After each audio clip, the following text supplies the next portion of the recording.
Hello and welcome to The Whole Package by Premier Packaging. I am your host, Billy Watkins, and my guest today is Tony Givan, a national sales rep for Premier Packaging. Yeah, thank you, Billy. I'm Tony, glad to be here. Welcome, good to have you.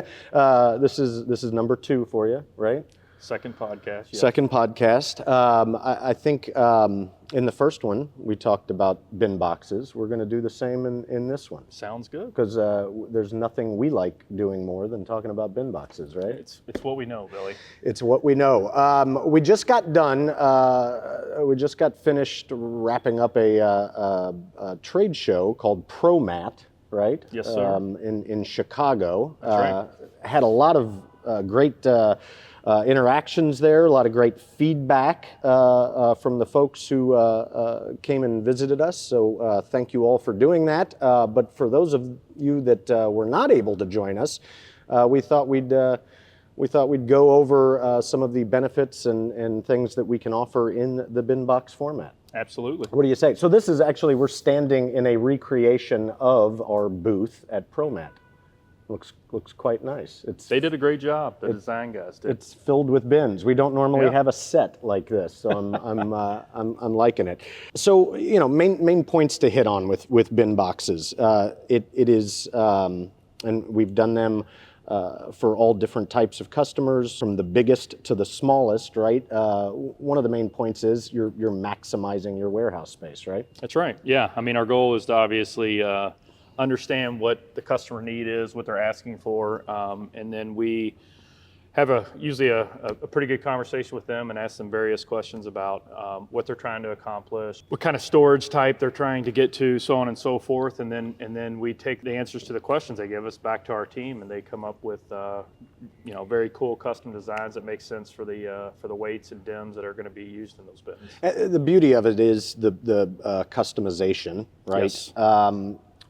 And so I'm assuming it kind of all gets driven by the customer's needs of what they're actually storing in their warehouse, right? What type of product they're selling. Absolutely. Yeah, I mean, that's what it's all about. It's all about what they're trying to accomplish with their storage systems, how we can maximize their space, so either they don't need to add more shelving, more racks, or even, the largest cost savings, maybe move to another building. So we really take a good overall look at what they're currently doing and what they're trying to accomplish, and then we go in and say, hey, if you make these different tweaks or put bins in these different locations, we may be able to save you 20, 30, 40, 50% in capacity.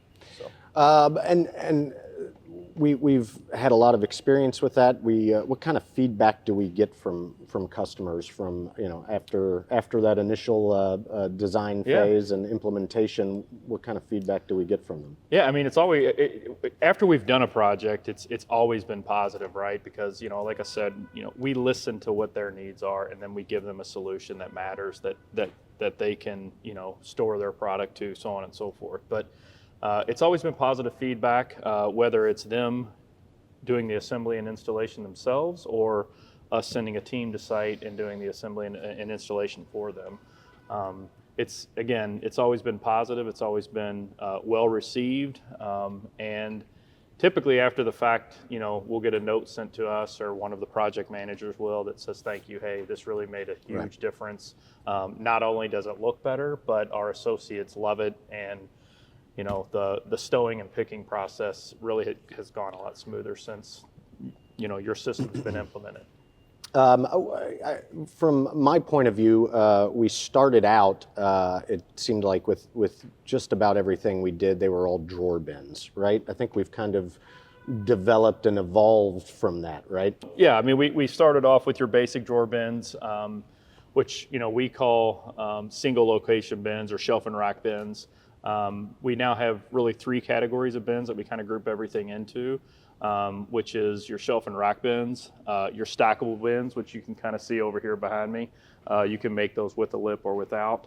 And those can be as standalone bins, or we can design those to go within your racking system. And then finally, the cabinet bins, which is over here behind Billy.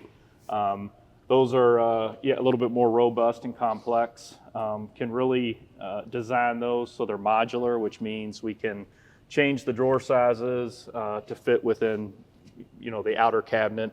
and really allow for different size products to go into different storage bins. Yeah, So. definitely with the drawer bins, or at least kind of the standard size that you see over there, driven a lot by retail that does a lot of apparel, right? Correct, That's kind of how it started. Started with apparel. We see folks put just about anything and everything in those drawer bins, That's right.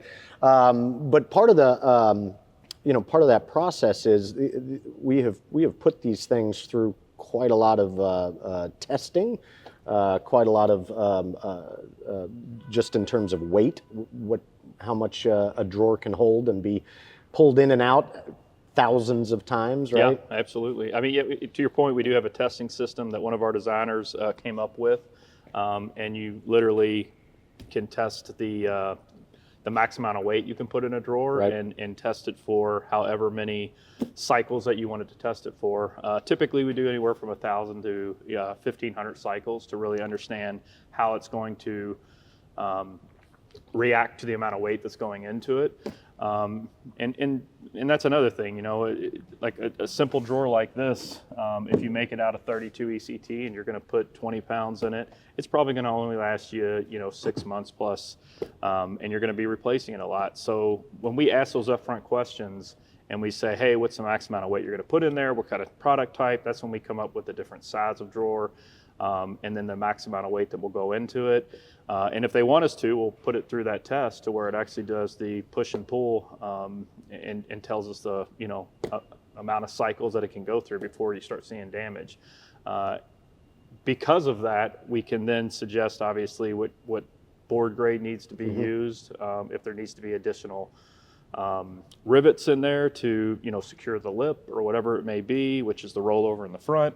But yeah, I mean we feel like we've got it down pretty good, and our designers are well aware of what the need is when we bring in them things. And I think we do a great job of being flexible and working to specific customer needs. I think from what I've seen in the market, we're kind of we definitely offer the Cadillac, right? But anything and everything in between as well, right? That's right. Yeah, we can scale back, right? I mean, to your point, we'll go into an opportunity and say, hey, look, what are you looking to do? And then they may come up with something that requires a bunch of cabinet bins. Well, when we throw kind of budgetary pricing out there, or we get an understanding what their budget is, they may say, you know what, that's kind of outside of what we're willing to spend right now. And so we pull back and we say, hey, look, we got other options. For example, we got these stackable bin here over here to your right there, and those are great for any application. Right. I mean, they hold up to 35 pounds. Hugely popular. Hugely popular. We ship these out all the time, right? Absolutely. Yeah. We stock them. Yep. So, there's things like that we can always revert back to if something like the cabinet bin or even these stackable bins right here don't make sense. So, yeah, it's all about what they're looking for, what they're trying to accomplish, and quite frankly, what their budget is, and we try to fit within that.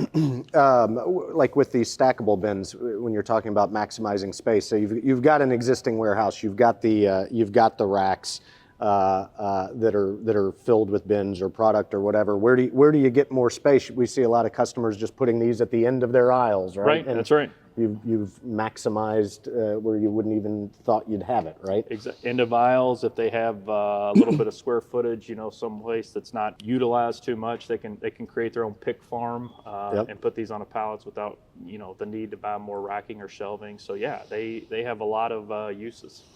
Seen that before. I think those are always kind of the neatest ones to work on when you're at a customer that has just maybe a however large it is, some open floor space, and we basically construct out of corrugated a pick mod, right? That the bins are on pallets or whatever, and we give them racks without racks. It's pretty awesome. It is awesome, and it's a lot more normal now to see that than we really were in the past.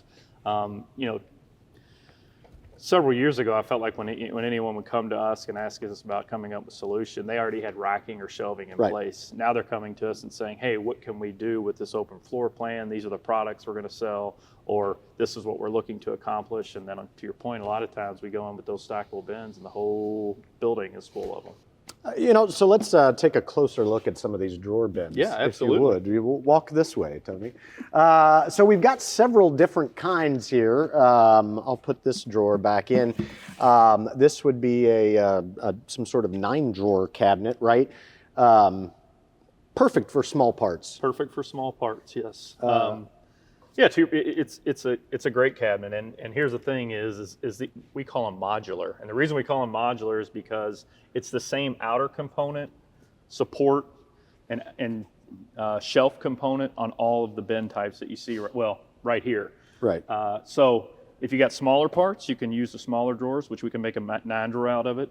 You can make a 3-drawer, or you can make a mixture of them, so on and so forth. But you got all different sizes for whatever type of product mix you have. Definitely with these, we see a lot of apparel, right? Apparel, large apparall, small apparel. This we see a lot of high retail value stuff. Jewelry, small parts. Yes. We do a 32 drawer, don't we? We have done a 32 drawer. We have, yeah, 32, 16. Yep. So any kind of configuration of that. With these on the bottom, definitely this 2-drawer, we see a lot of high bay installation of this, right? We do. And a lot of hefty, heavy stuff. That's right. Yep. I think these can hold up to about 40, 50 pounds of larger items. So yes, a lot of high bay for that, but used in all different types of applications. Right. These types of bins are more sortable types, so a mixture of different things, different products. Right. And then, you want to walk over here? Please. Yeah. Lead the way. And then, these aren't drawer bins, but they are stackable bins. And again, you can either put them on a pallet or you can put them within a, rack or shelving system. Don't have drawers, a little bit more cost effective if you're looking for something like this. Lipless bins if you have stackable items such like, what's in here now. Right. And then lip bins for even if, small apparel, large apparel, any type of product mix, sortable items. But it just gives you options, gives you things to consider depending on what your product mix is. And I mean, it makes it kind of a little modular warehouse. I mean, if you're on a pallet, you can move it out of the way. You move it to wherever you need to. We certainly secure these to the pallets before. We've wrapped them in strapping to make sure they're all one unit, that sort of thing. Yep, most of them are front and back, so you got the front and back pick system. So if you want to go up and down aisles, you got both sides of the pallet to pick from, but a lot of good options here.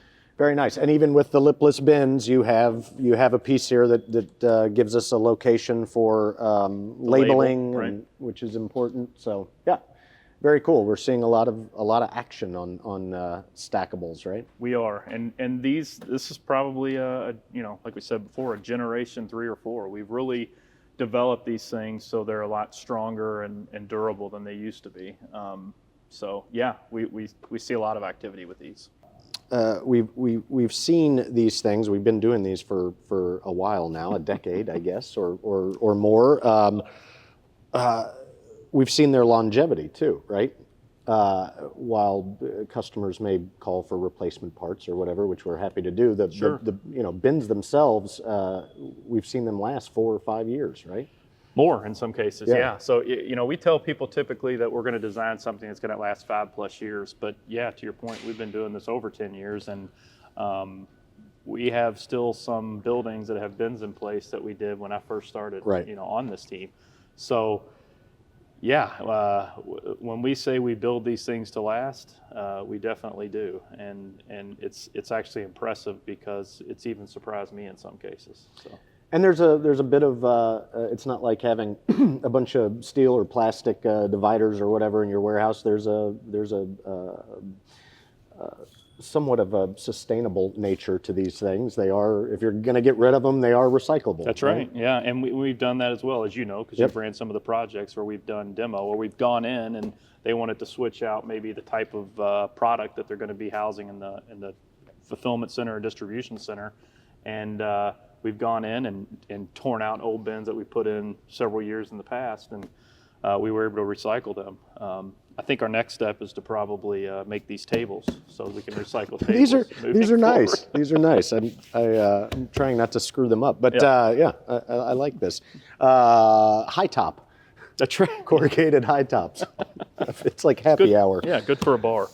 We talk about maximizing space for a customer. The other specifics that we have seen and heard improvement on, obviously inventory discrepancies, the drift and loss of product. I mean, these give, in a big giant warehouse, these give specific smaller locations for items, and that's kind of the whole point, right? That folks are not only maximizing their space, but they're maximizing their picking efficiency, their stowing efficiency, and we've seen that, right? That's exactly it. Yeah, absolutely, we've seen it. They reduce drift, right, which means lost inventory. So if a picker goes to a certain location and they pull out the wrong item, it's easy for them to identify where to put it back to, right?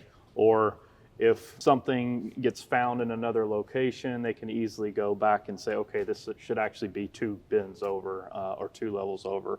So if you're just working with an open rack or an open shelf and you just have labels in front of them, you can see where it would be pretty easy for drift to happen, for things to either go from one location to the next, so on and so forth. And we just keep it simple. There's nothing complex about it.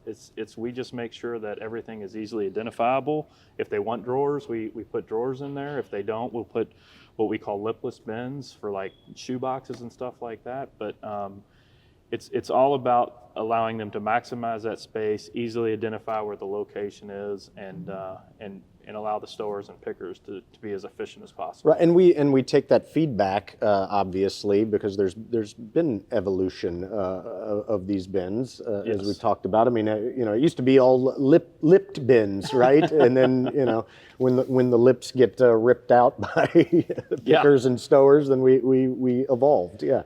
Exactly. We're probably on, depending on what type of bin it is, I think our designers call it generation, but whether it's generation 1 or generation 5 or 6, we've been through an evolution of really learning what the best products are. And I'm sure we'll continue to learn. We always are looking to better our product and our product line. And our designers consistently look at that. I know the project managers and the folks in the field, they also bring back that knowledge from how these things work, how easy are they to put together, so on and so forth. But we're constantly trying to ensure that we're growing with this product line and giving our customers the best product that we can. And to touch upon the implementation of this stuff, not only do we design, customize, manufacture, but we also put boots on the ground if that's what the customer wants, and assemble and install these things. Just a one-stop shop, right? Yeah, labor's sometimes hard to come by, and these things aren't always easy to assemble and install, especially when you're dealing with something like the cabinet bins. Can it save you a lot of money? Sure, but when you put it in front of somebody that's never done it, it's going to take a lot of time to put it together. So we do offer that as an additional offering, is that we can obviously send folks like yourself or whomever in there to do the assembly and installation as efficiently as possible, get in, get out, and make sure that we set them up for success. And do it from 2 to 3 day projects to 6 to 8 month projects. Right? as long as it takes. Hundreds, thousands of trucks. I mean, it's amazing because we basically, it's like a startup company, right? And you've got managers and supervision and daily employees that are dozens and hundreds of folks on 7 days a week. I mean, we've done it all. We've done it all, and it's interesting. Every project's different. When we go into some, you very quickly got to learn, what type of security they have. What's the processes for getting people in and out. Right. Do you always have to have somebody with you when you're, going to the bathroom. Right. Yes. Or do you have to supply your own toilets? Those are my favorite. It's that we've been on a lot of interesting ones, but yes, we are obviously willing to do that, and it's an offering that a lot of people have taken advantage of, or customers have taken advantage of over the years. It's pretty much, what do you need? Because the sky's the limit. I mean, we can figure it out, right? Yeah, that's right. I could go all day talking about bins with you, Tony. It's near and dear to my heart. So. That's right, but we're not, because. Well, we only have a limited time. I don't know about a 2-hour-long podcast. I don't know if we'd keep everyone involved, but we could talk try. About other things, but bins are very cool. This is our passion. We could try. I'm glad we had such a great response at ProMat. I would ask anyone out there interested in Premier's Bin Box Solutions to reach out to Tony Givan and get more information, because we can partner with you and help you with any operational issues that you may be having. Absolutely. Always good to talk to you, Tony. Thank you. Good to talk to you. Thanks, Billy. I appreciate it. I'm Billy Watkins for the Whole Package by Premier Packaging. Until next time, bye-bye. Do you have comments, questions, or ideas about this topic? If so, we'd like to hear from you. Please visit primpack.com/podcast to let us know what you think. Thanks.